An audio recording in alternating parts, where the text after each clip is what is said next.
Saudara,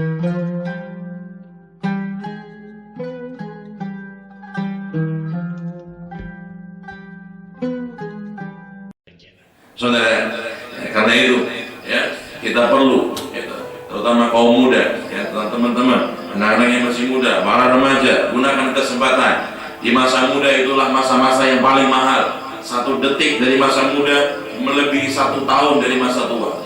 Di masa muda, pikiran masih fresh, kecerdasan masih bagus, belum banyak kesibukan yang mengganggu. Seseorang bisa memahami fikih dengan sempurna, belajar hadis dengan baik, mempelajari agama dengan komprehensif, dengan lengkap, sehingga pada saat nanti ulama meninggal, dia sudah tampil menjadi pengganti mereka, siap untuk tampil di masyarakat menjadi pewaris Nabi Muhammad SAW.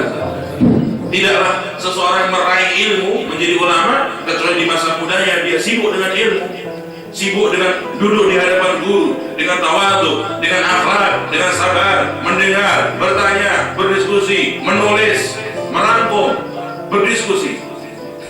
Tidak diraih ilmu dengan santai-santai, tidaklah diraih ilmu dengan foya-foya.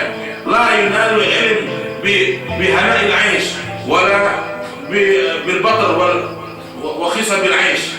Tidak diraih ilmu dengan hidup bermewah-mewah, tidak diraih ilmu dengan hidup yang berfoya-foya. Tidak ada ulama menjadi ulama hidupnya masa mudanya berfoya-foya.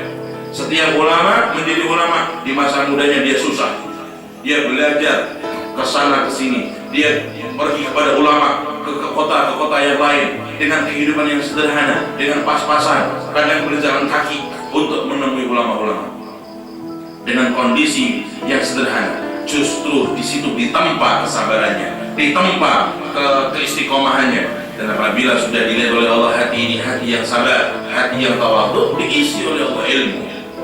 Karena ilmu tidak akan diberikan oleh Allah kepada hati yang tinggi, tidak bisa.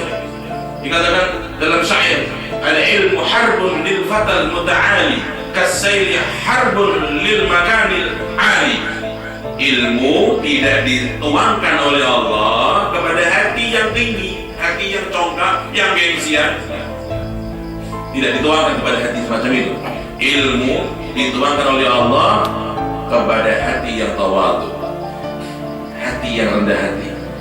Kepada orang yang lebih alim tawadhu, kepada orang yang lebih berilmu dia tawadhu, ingin mendapat tambahan ilmunya, mendapat nasihatnya. Ini hati yang akan diisi oleh Allah. Seperti banjir, tidak mungkin air itu mengalir ke tempat yang tinggi. Air mengalir ke tempat yang paling rendah. Dia pasti mencari tempat yang rendah. Semakin rendah suatu tempat, semakin banyak dia diisi air. Seperti lautan, kenapa dia paling banyak air? Kan dia paling rendah, datarnya paling rendah. Maka semakin hati kita merendah, tawadhu, semakin oleh Allah diisi lebih banyak ilmu-ilmu, dititipi oleh Allah ilmu-ilmu.